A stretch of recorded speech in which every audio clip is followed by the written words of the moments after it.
All right, we will get started. Good afternoon, everyone, and hello to our live stream and YouTube audience. My name is Kimberly Begg. I am the president of the Clare, Boothe, Luce Center for Conservative Women. We are an all-women organization that specializes in educating and mentoring young women. Young women to live happier, freer lives and contribute to a stronger, freer America. Our work has perhaps never been as important as it is now. It seems like every day brings a new news story about women's abandonment of traditional values and their shift to the left. Just this week, the New York Times reported the results of yet another study showing that Gen Z women are less religious, less interested in having children, and more in favor of abortion than Gen Z men. Of course, this makes sense. From a young age, girls consume a steady stream of content in school and on social media, conflating womanhood with wokeism and the rejection of traditional values, especially relating to marriage and motherhood. As a result, today's women face enormous pressure to conform to a leftist worldview that is not only atheistic, anti-American, and anti-male, but also blatantly anti-women. A few months ago, we surveyed 800 18 to 24-year-old women from across the country. We found that despite modern influences, today's young women still hold naturally conservative beliefs, but they often hide them to avoid conflict. That last part is important. It may explain the steady leftward shift of women as a group. You see, women are equal in dignity to men, but we are not the same. Did you know that studies show that women rely on friendships for support more than men? And that we are more likely to conform to the ideas and behaviors of a group than men? Here at the Luce Center, our programs are designed to provide specialized help to women. Look around you in this room and you will understand what I mean. Today's audience is a mix of women of all ages, but our core programs serve young women in college and high school. We bring young women together in a spirit of friendship. We give them strong, virtuous role models like today's speaker, who are truth seekers and truth tellers. We nurture their naturally conservative beliefs, thus empowering them to live better lives and contribute positively to their families, churches, workplaces, and communities. Our approach works because it is rooted in truths about virtue, womanhood, and the human experience, topics our distinguished speaker has written extensively about. I am so pleased that she is here with us today, and I am honored to introduce you to her now. Erika Bachiochi is a legal scholar specializing in equal protection jurisprudence, feminist legal theory, and sexual ethics. She is a fellow at the Ethics and Public Policy Center and a senior fellow at the Abigail Adams Institute. She is also the founder of a classical school in Massachusetts. And she is the author of The Rights of Women, Reclaiming a Lost Vision, which offers an original look at the development of feminism in the United States, advancing a vision of rights that rests upon our responsibilities to others. I highly recommend this book.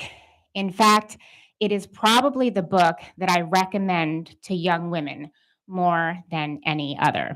And I think once you hear from Erika today, you will understand why. Please join me in welcoming Erika Bachiochi. That was great. Sorry. That was a really wonderful, generous introduction. Thank you so much. I'm really happy to be with you all today, especially in a group of women, as I want to discuss with you what I take to be a really crucial task of our time, as I think Kimberly enunciated why, and that is the education of girls and the formation of women. So these themes kind of spring forth from my recent book, though they are not fully fleshed out there. So I want to do that with you today. So, as I assume a room full of conservatives well know, our country's founders viewed the Republican regime they crafted as one that depended upon the virtue of its citizens. So, though they well appreciated that human fallibility and our propensity for vice, and so institutionalized, of course, layers of checks and balances, they also knew that political self government required personal self government. A vicious people, a people enslaved by their own passions, would easily be made the slaves of others. For the American founders knew that true freedom required virtue.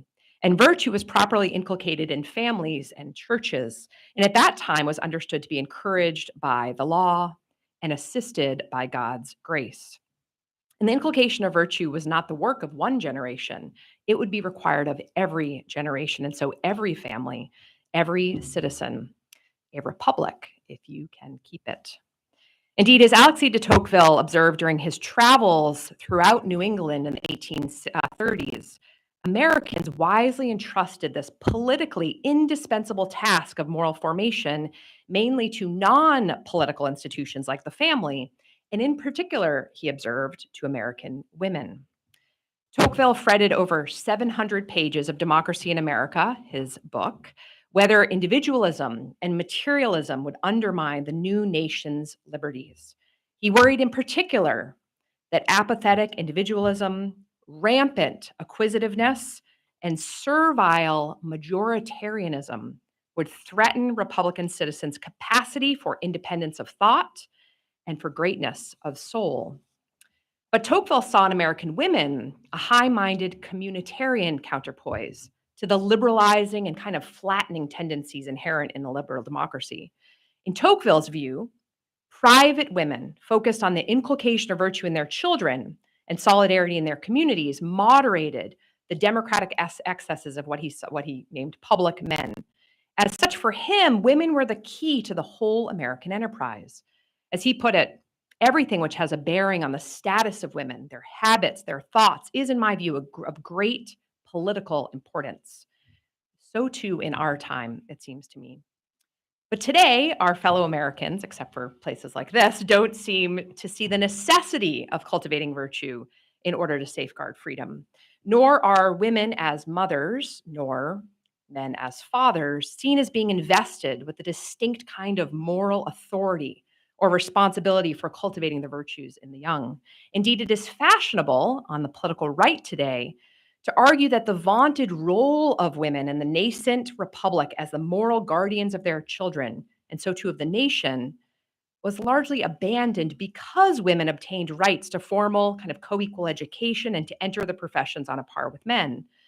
More likely, though, in my view, is that it's just as women in the late 19th and early 20th centuries were securing the civil and political rights the American founders had denied them, our nation's perspective on education began to shift dramatically.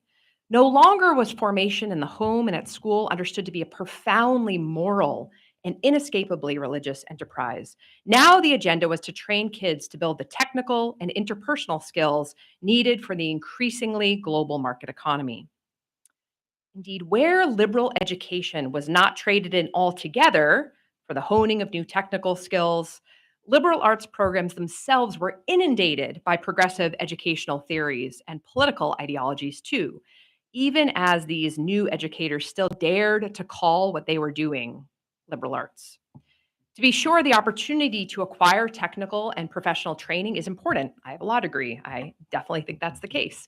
But the seismic loss of the morally formative, really integrative, the integrating possibility and the enterprise of an authentic liberal education, the kind of education actually that the mid 19th century women's rights advocates were actually wanting for women, has negatively impacted both men and women. This decline in liberal education has impacted both men and women in potentially different ways, I think, as I'll discuss, and has made us less morally prepared for that global technical revolution that's in our midst every day.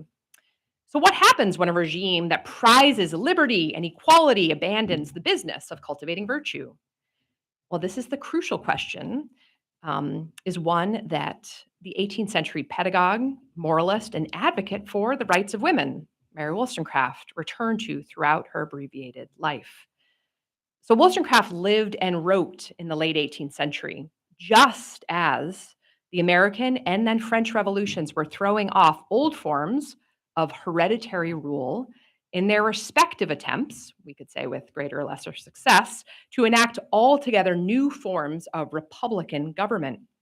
Like her fellow small r Republicans, Wollstonecraft extolled freedom from illegitimate and arbitrary power, but not freedom left to unconstrained desires. For her, political freedom both depended upon and served each person's moral development, which consisted of learning how to discharge everyday duties virtuously.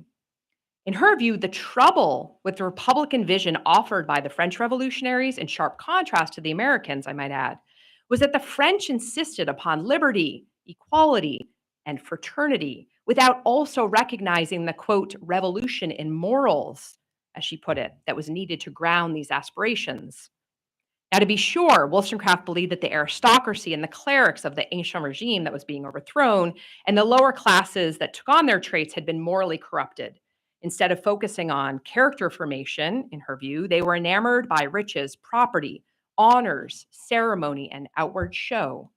As Wollstonecraft writes in her critique of Edmund Burke's stalwart reliance on tradition to defend the absolute monarchy, quote, men were content, this is Wollstonecraft, men were content to borrow their virtues from posterity rather than undertake the arduous task of acquiring virtue for themselves.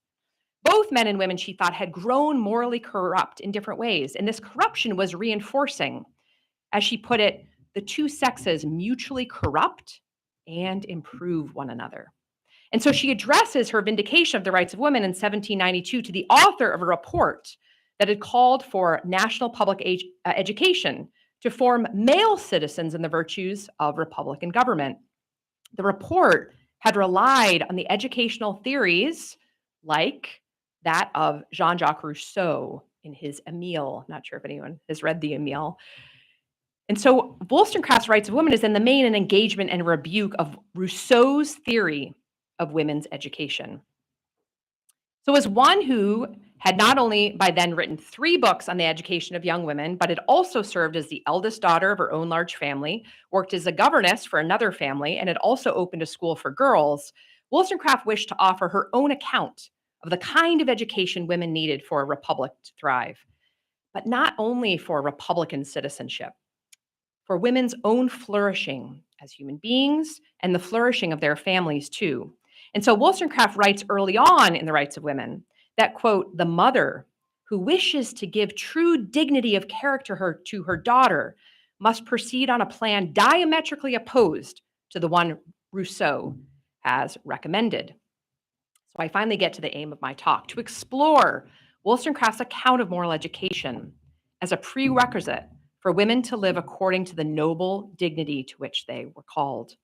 But to understand it fully and to see how I think it can really help us today, I want to draw out Wollstonecraft's views up and against that chief interlocutor, Rousseau. So, whereas, and don't worry if you haven't read either of them, hopefully I can bring you along and then you'll want to go read them. Whereas Rousseau sought to educate men and women to be virtuous citizens for the needs of the Republican polity, duly formed by his understanding of kind of civil religion, Wollstonecraft had her eyes set on heaven, right where I think we need them to be. As Edith Stein taught, the Catholic philosopher, but from a deeply Catholic perspective, the first education for women must be religious, seeing the transcendent purpose of their lives so as to understand who they really are and in what their true dignity and nobility consists. Wollstonecraft was no Catholic and indeed struggled in her own life, and yet a transcendent vision of education is her account as well. Okay, so to dive into this, and I really think this kind of subtle debate between the two is very much worth our time. So Wollstonecraft agreed with Rousseau and the American founders that public virtue required private formation. Indeed, all small r Republicans bemoaned the moral decadence of a society captivated by wealth and prestige rather than virtue. But Wollstonecraft simultaneously refused to accept Rousseau's assumption that while men needed to cultivate Republican virtues, women could simply serve as instruments of that cultivation. In Wollstonecraft's view, Rousseau wished to see women lean into what she regarded as the vicious temptations to which she saw so many women fall prey and to which she herself was tempted: sensuality, caring too much what other people think, and the slavish desire to please men. It's not that Rousseau lacked insights about the base inclinations of both men and women.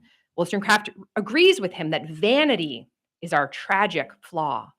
But while Rousseau's educational program for men attempts to guard against their vanity, his version for women does no such thing. Instead, he wishes to make use of women's vanity, to have women lean into it for the apparent good of men.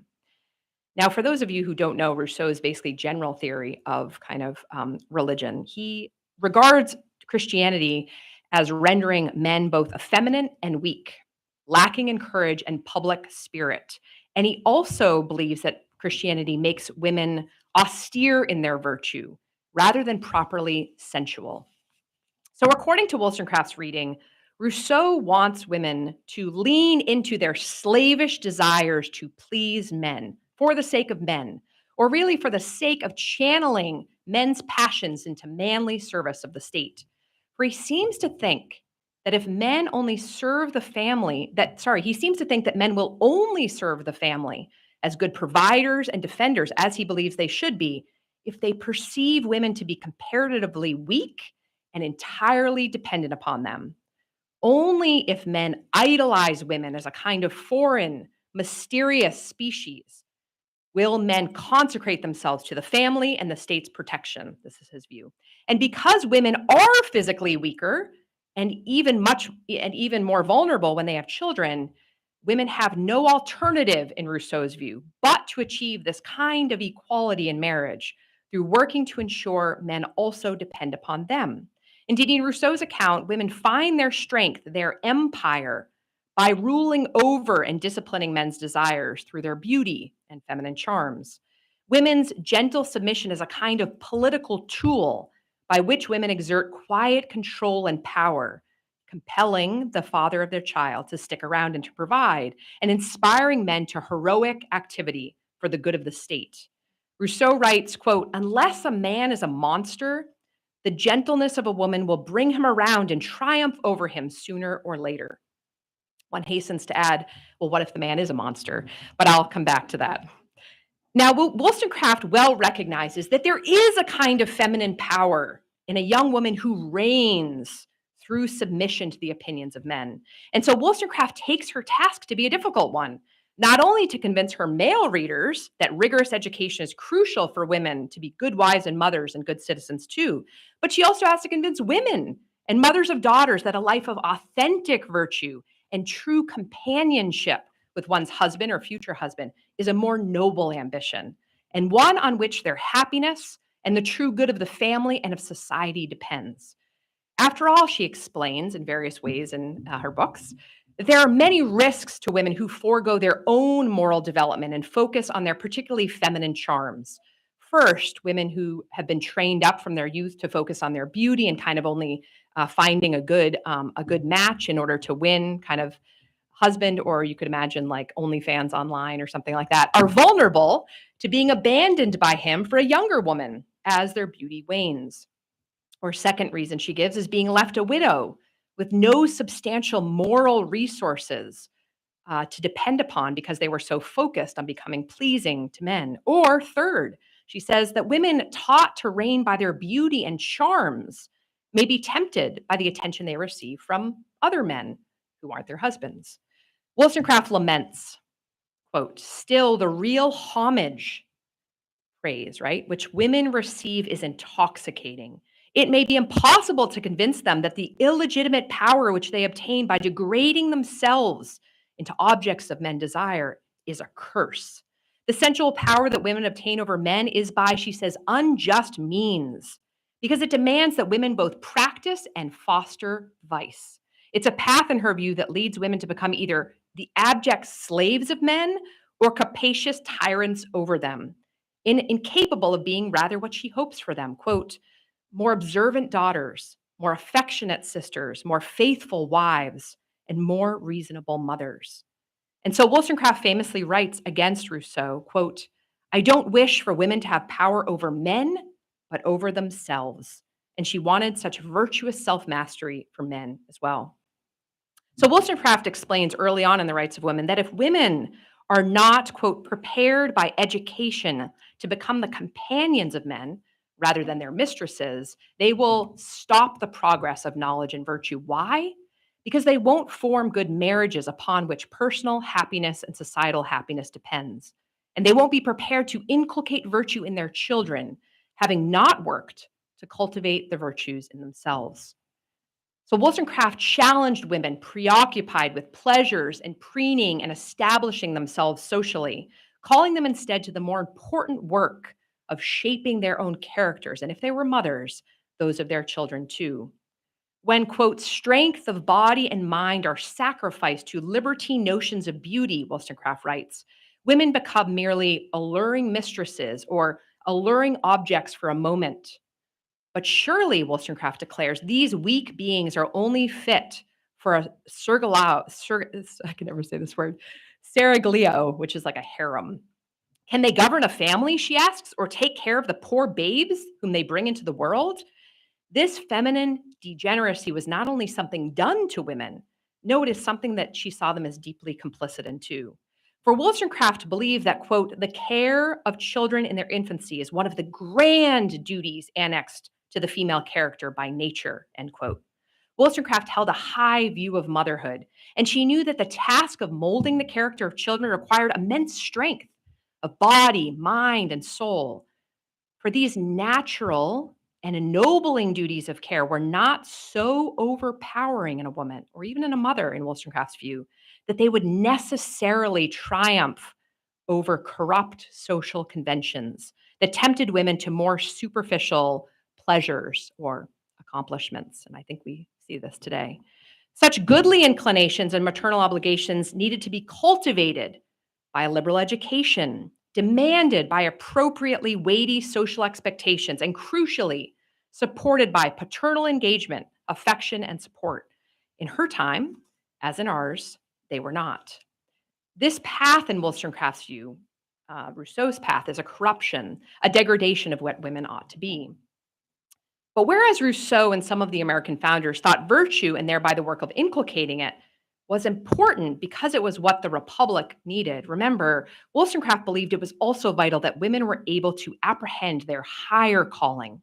Women needed to know that they, no less than man, had been called for friendship with God. It wasn't just the classical inheritance that informed Wollstonecraft's account of education, therefore. Historic Christianity was just as important a source, as it was of the conviction that women were fully human, created by and responsible to God and others, and thus also due natural rights to carry out their natural duties. Women, like men, quote, are placed on this earth to unfold their faculties, she says, to rise in excellence by the exercise of powers implanted for that purpose.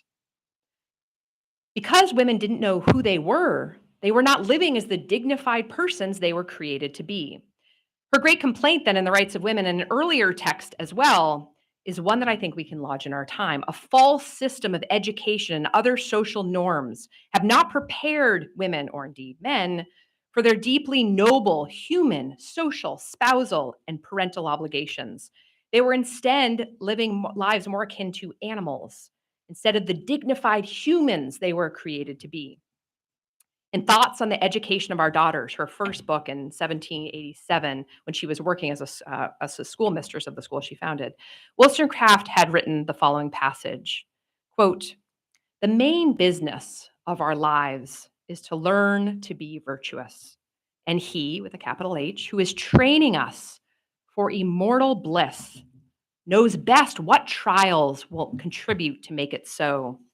And our resignation and improvement will render us more respectable to ourselves and to that being, capital B, whose approbation, that is, approval, is of more value than life itself.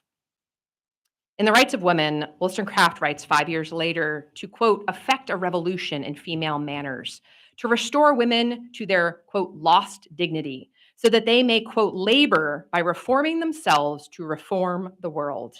Only by placing oneself in right relationship with God will they live according to their own high dignity and come to understand how important their work is as daughters, sisters, friends, wives, and mothers. They will be strong, faithful, and benevolent women, fixated not on appearances and consumed with how to please, but rather preparing their children and themselves for eternity. Now, for those who know the work of Edith Stein, we might say that Wollstonecraft wants women to resist what Stein called the specific degeneracy of woman, which Stein similarly describes as, quote, servile dependence on man or people pleasing, caring inordinately about what others think. And this leads to, in Stein's word, a predominantly sensual animal existence. Just consider the description of the curse to women in Genesis after the fall. Your desire will be for your husband, and he will rule over you. This feminine degeneracy of servile dependency is a result of the fall. It is not good for women's souls, which I'll get to in a minute. But even before that, this degeneracy is also particularly dangerous to women in light of what Stein and Wollstonecraft, too, regard as the correlative degeneracy of man. What Stein says is brutal despotism over other creatures, especially women. But it's not only dangerous for a woman to be utterly dependent upon man who is or may become a monster. The specific danger for women, according to Stein, is that, quote, I'm going to read this really slowly because it's tricky. Instead, this is Stein first, instead of spiritualizing the body, the soul in this woman is controlled by it, and the body loses accordingly its character as a human body with noble aspirations, right? Wollstonecraft sings the same tune, quote, taught from infancy that beauty is a woman's scepter, the mind shapes itself to the body and seeks only to adorn its prison. For those who kind of know their ancient or Christian anthropology, the proper ordering of the person is reason and then the will and then the passions, right? Reason is to govern the passions in both men and women. So whereas Rousseau wished for women to lean into and make use of this kind of sensual animal existence, both Wollstonecraft and Stein want by liberal education and moral formation to protect women from the characteristic vices to which they are tempted in order to call them to something greater.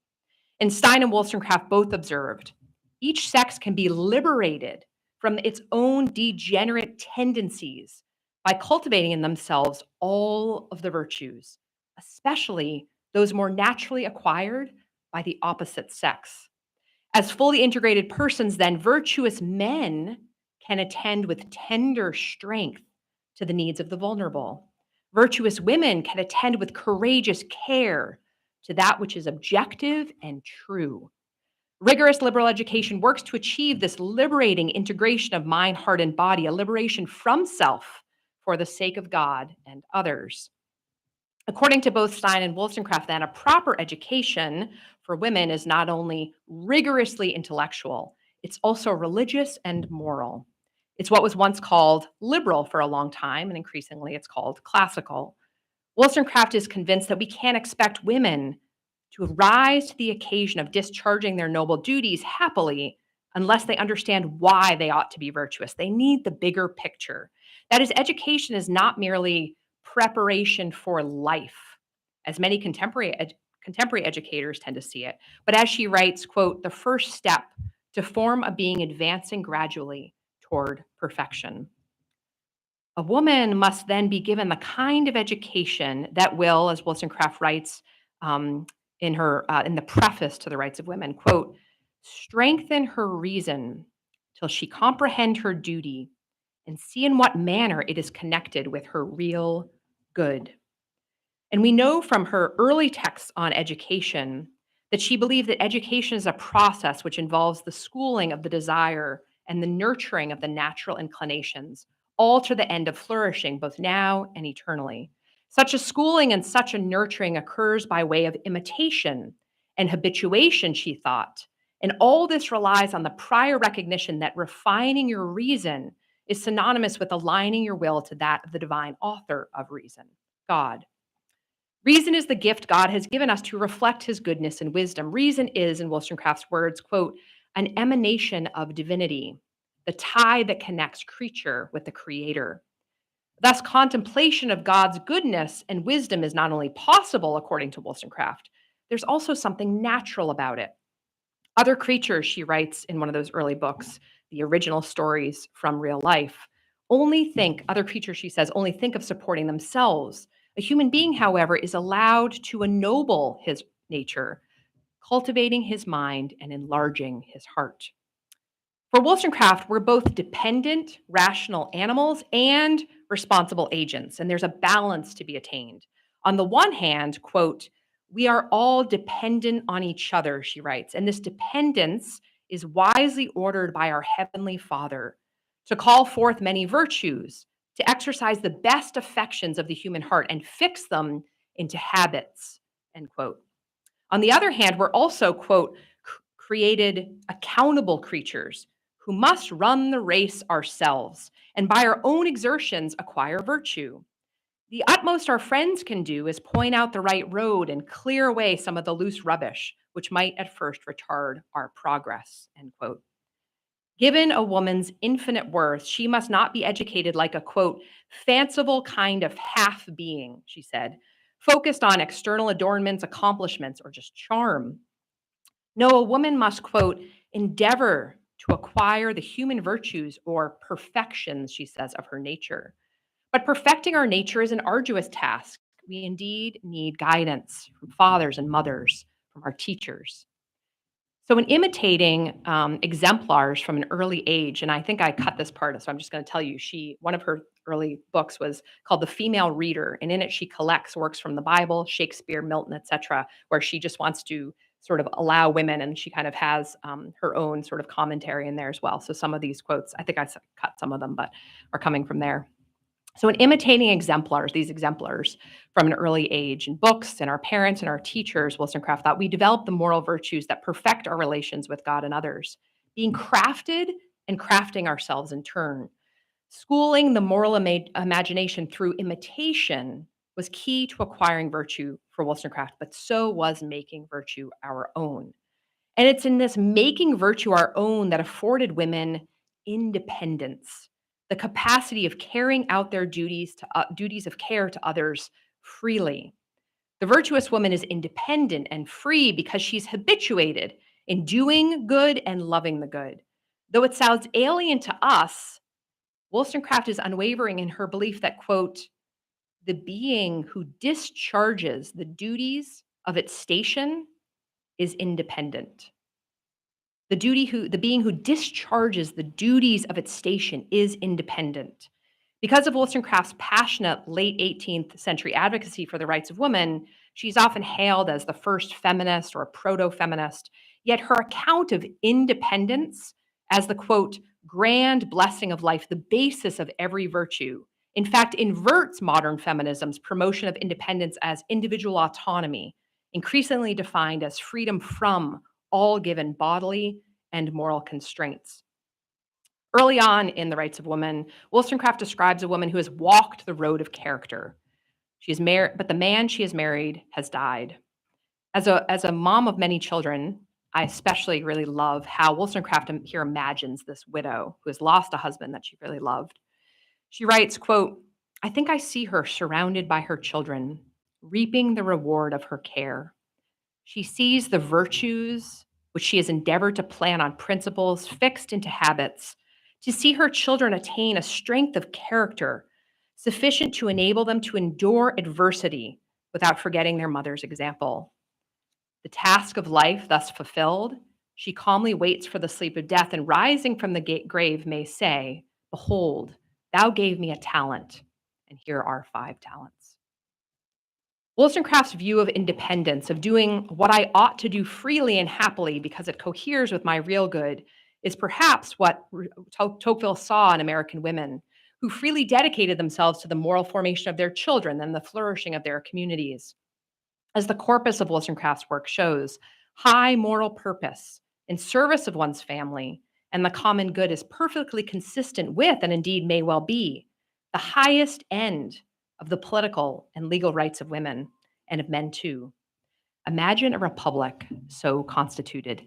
And before I end, I just want to add one last thing, which is to read a private prayer in the female reader Wollstonecraft wrote herself. She penned 4 private prayers. I'm reading a very small part of one of them, and then we can go to Q&A. She says, "Thou knowest whereof I am made, and rememberest thou I am but dust. Self-convicted, I prostrate myself before thy throne of grace, and seek not to hide or palliate my faults. Be not extreme to mark what I have done amiss. Still allow me to call thee Father, and rejoice in my existence, since I can trace thy goodness and truth on earth, and feel myself allied to that glorious being who breathed into me the breath of life, and gave me a capacity to know and to serve him." Thank you.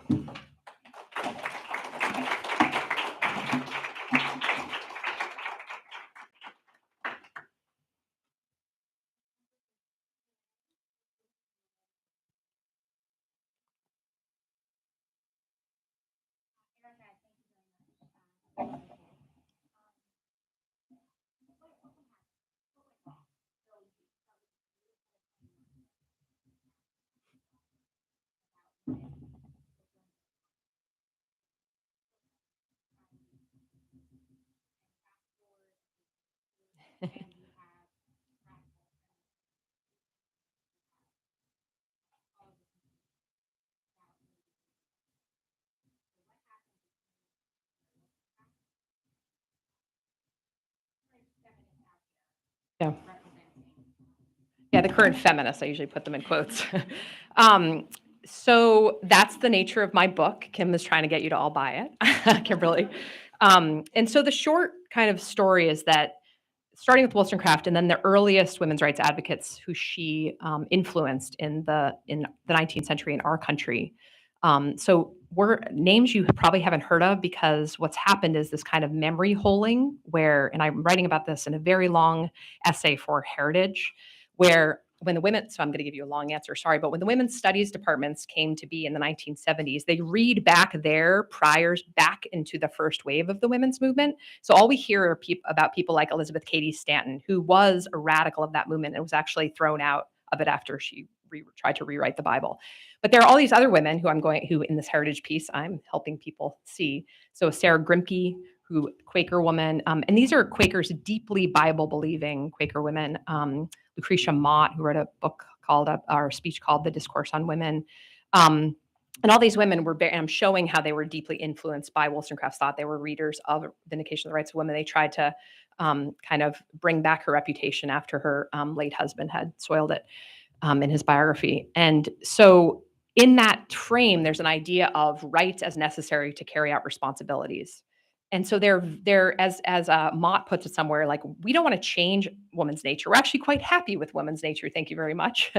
But we want sort of to be appreciated and respected, and not just sort of thought of as like the toys of men. It's very similar, kind of to how Wollstonecraft talks about these kind of alluring mistresses. Like, we want to be taken seriously and be given sort of the moral formation through education, all that. And so there's an understanding of what I call sexual asymmetry, which is that, there not only the differences between the men and women, as I usually say, that men and women can both engage in the same sexual act, but it is women and not men who end up pregnant. So that type of reproductive asymmetry, but then obvious asymmetries like the strength of men versus women, and then the different kinds of asymmetries that you can see in terms of like psychological things. And so what they were trying to do is like uplift those kind of female attributes, the strength of women, not these degeneracies, but the real strengths of women.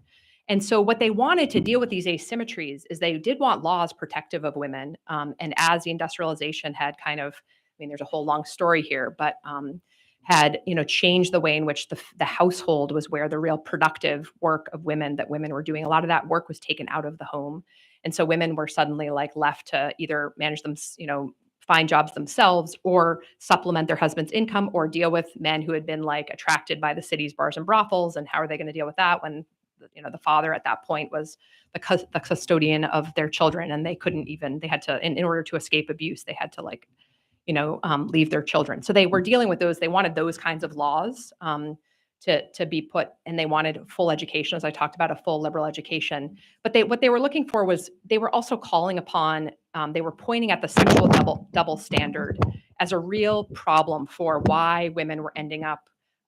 They were talking a lot about abortion. All of them had actually very fervently pro-life things to say, which you can see in a lot of my work in the footnotes of this book. But then also you'll see in this actually great new book called Pity for Evil, which is about all of these 19th century women. It's out from Encounter Books, about the earliest female doctors and their views about abortion, really trying to uplift women to take those duties of care, both to their born children and the unborn children, very, very seriously, and how to help them do that.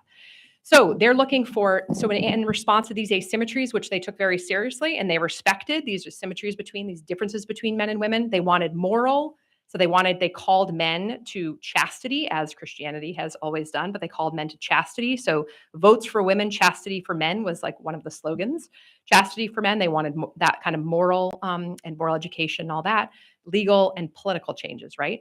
So what happens then, as you move on, is in the 1920s, Margaret Sanger comes to pass, and she, and her thought and the way in which she lays the groundwork for the thought of the next wave of feminism, though there's a great disjoint between these two, is to use technology to deal with these asymmetries. So instead of like having men become better men and women become better women and all of that, she wants technology to come in and deal with the fact that men won't be chaste. And so she introduces the pill, or because women were having so many children, and again, and making it difficult to care for them and all that. So the pill then, and then abortion comes right on its heels. The pill is, she then goes to have it manufactured, and Sanger, and then it's, as soon as it's on the market, and even before then, and approved by the FDA, American women are like gobbling it up. And then abortion comes to pass, because there's this idea by Sanger, who was, against abortion, that, if we can, kind of deal with these things beforehand, we won't. It's like a preventative to abortion, a prophylactic against abortion. But instead, it kind of opens up this whole idea that, now we can take risks in sex that we didn't before. And so it ramps up sexual risk taking inside marriage, but much more outside of marriage. And so then you have all of a sudden the need for abortion to deal with the fact that, people aren't taking seriously their responsibilities around sex. And so then, I can keep telling the story, but once the pill, and actually my friend Abigail Favali, whose book Genesis of Gender, and just her work generally, is really good on this, showing about how when you take away the reproductive aspect of sex, through the pill and through kind of separating sex and reproduction, then not only do you kind of allow for the risk taking, which is what more of my work has talked about, you also sort of give way to this idea, and we see this in Humanae Vitae, and of the idea of kind of sex as recreational, and then you start to, when you don't think of men and women as what Aristotle understood is that women reproduce inside themselves, men reproduce outside of themselves. Like, that's the basic difference, is this reproductive difference, the capacity for pregnancy, and then the capacity for fatherhood and motherhood and fatherhood. When you don't see those as like knit into who men and women are, because you've just said, you can have sex without the possibility of having to care for children, or you can now reproduce like in all sorts of with reproductive technologies, then you've kind of forgotten entirely like what the differences between men and women are. And so then you can just sort of start to perform men, like what a man is and what a woman is. And what do those performances look like? A lot like what Wollstonecraft and Edith Stein and all those women were basically, and Lucretia Mott, were saying was the degenerate form of women, right? Is like, let's put on lots of makeup and wear I'm not saying makeup and high heels. I wear makeup and high heels, but you know what I mean? Like, those are glosses on womanhood. They're not the core of womanhood, right? It's wonderful to care about beauty and gentleness and all these things, but that's a gloss of that's not virtue itself, right? That's not womanhood itself. And so, but then we have this, like, when we don't know what a woman is, we don't know of this beautiful capacity for motherhood and the beauty of motherhood. And then we just are left with kind of these like superficials, which is exactly what those early women's advocates were railing against. Sorry, that was a long story, but there you go.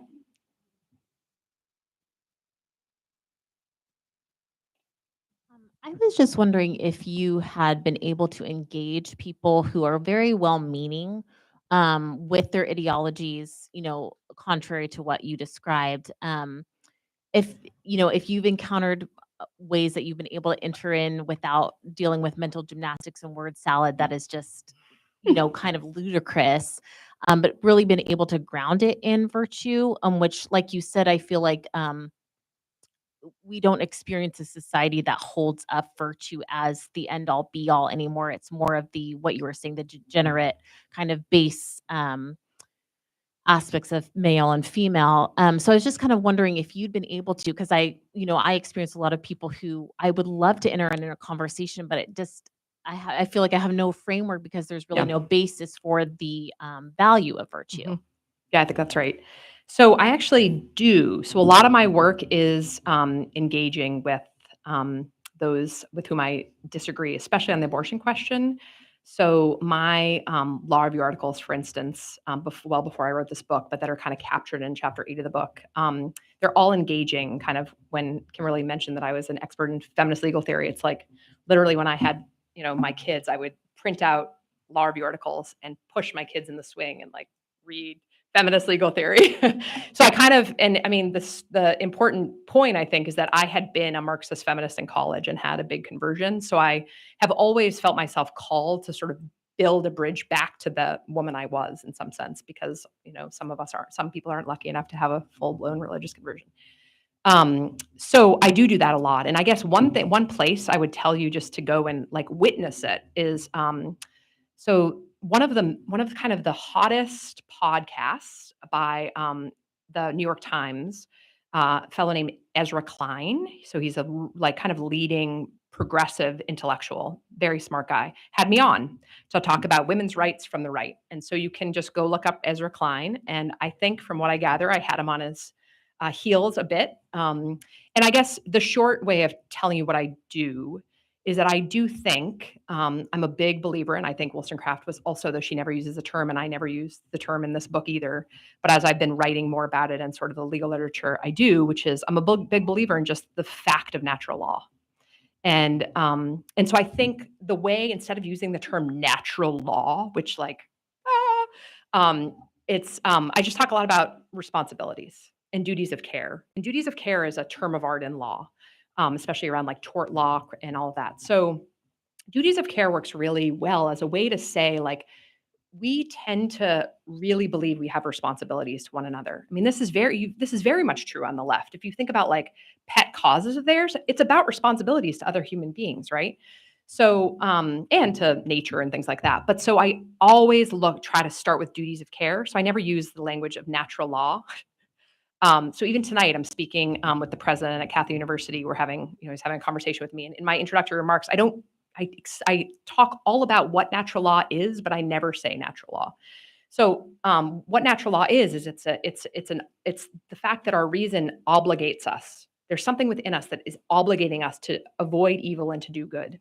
And so it's like trying to get at that part, like trying to pull out like the good that they want to do and the evil that they want to avoid, and starting somewhere that you kind of both agree on the duties of care. Parenting is a very obvious one because there's pretty much, except for if you're like a psychopath, people don't think you don't owe responsibilities to your born children, the ones that are under your care, right? And so Ezra is great because he loves being a father. And so it's a great place to start is with duties of care that mothers and fathers owe their children. Maybe you don't even say mothers and fathers because that already gets you in the, but so that parents owe their children. So the other thing I would say is with regard to virtue, don't say the word virtue or even virtues, name the virtues. So everybody, people don't like, impatient, impetuous, like evil can, but they love patience, justice. I mean, claims for justice, right? Or all over. So like name, maybe don't say temperance, but you could say moderation, although that's not a great one for our society right now, is it? But like with food, it is, right? So it's like trying to find ways and bring this to your prayer, I think, is like trying to find ways where you can connect at that place because they're a human being. And we're both fallen and we're kind of on different and there may be ways in which you can learn from them too, right? Because so I think it's like just being really human and trying to connect and I think building bridges. It's funny how in our politics today, it's kind of like we just want to think that like we can just hammer someone and then it's all over. I've won the argument in there. And it's like, you do know that we're trying to like, we have to, in order to like bring our country, bring our country back around in some way, like we have to kind of work together and build community, right? And so how do we do that? I think is really important is like, I think one thing that I learned a lot, I got into AA when I was 17, is just the way in which we can really have a lot of pity for those who are like kind of acting out of their hurt, which I think is a lot of cases. And it's not so much, I think one of the mistakes sometimes conservatives make is to like name the hurt, like, look, that person's hurt and they're acting out of the hurt. It's like, what? No, like just go and care for that, take care and like be the person they need, and then and not in an instrumental way to like really build friendships. And I just think that's like it's always been the case in our republic is like working one-on-one with people, and I think it's really important, and that women especially have a real facility there. Because anyway, so that's, I guess I would say go watch the Ezra Klein, and thank you for the ride, by the way. She helped me get here. I wouldn't be here right now. Yes. Thank you. Oh, sorry, I should let you bring the.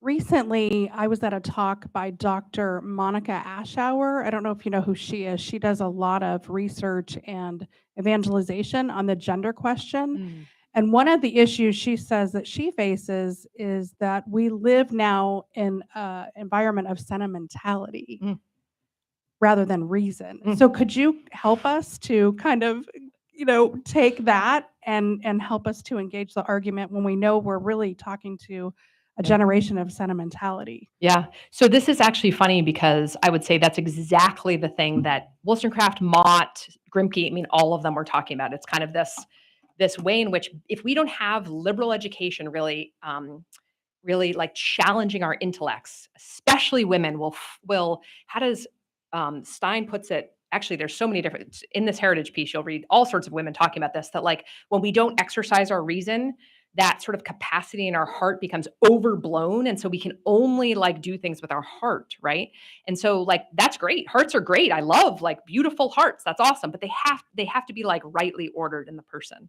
And so reason and principle, truth has to govern, right? And so that's a real issue you see is with regard to what's happening on the trans issue, because girls, and you see this in girls' schools, there's like a compassion for the person, and that it's harder to divide. Like it's harder to, where boys, like I have 4 girls and 3 boys. So I see this like the capacity for very mature women can sort of see the person as a whole and then understand like the hurt that's animating that. But I think when you don't have that like maturity through really rigorous exercise of your reason, then it can be like I only see the person and the harm, and I don't sort of see what the problem is. So it's like it's very much sentimentality. And that's, so read Mary Wollstonecraft, read Lucretia Mott, like read these women who totally got this, because this was the problem in their time, was like women weren't fully educated, and so they were sort of left to be these, and not to say like all women were like that. There were, of course, like very strong women of faith, especially who enabled, like they were thinking with the churches and all that, and they were very, very strong. But there was this problem with sentimentality. So I think that's right. I think we have to have a good account of reason. So a lot of times we kind of think that like reason is just a bunch of facts and logic and all that. And I think it's really important to understand reason as a participation in kind of the logos of God, like that there is something that's, and that's why prayer is an important aspect of like the light of faith, reason as the light. It's important. So I think like, how do you engage with just like a sentimental person in front of you?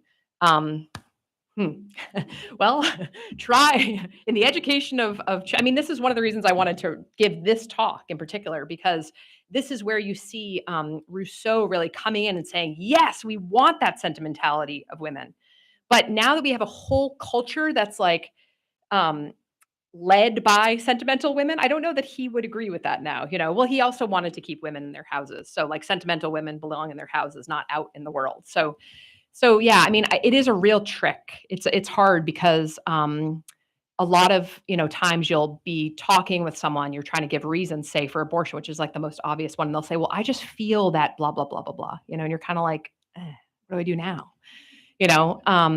Yeah. So I'm not answering this question very well.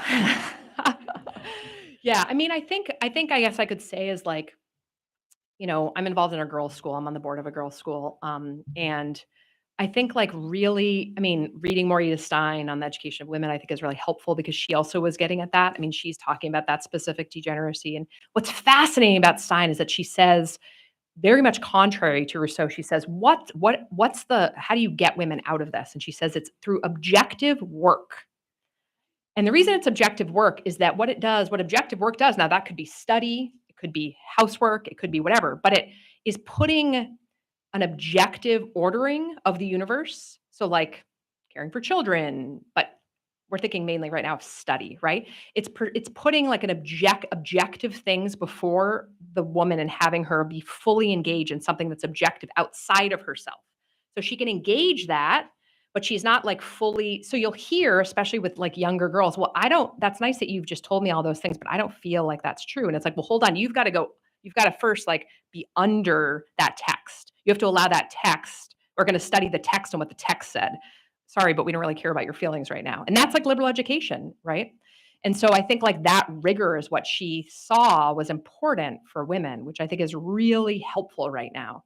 Is it's not like, oh, good, your heart is no. We want hearts to be purified and brought, engaged like with truth. And that truth is not like a bludgeon, right? It's something that helps form me like through my prudence, through experience and all that. And that is the work of liberal education. And so like, I'm very grateful to be involved in a classical school, which is now like I mean, we now have like 300 students when we started it with like 25 about 12 years ago. But it's like that, doing that at a very young age, of course, makes it much better. Oh, sorry. So long-winded.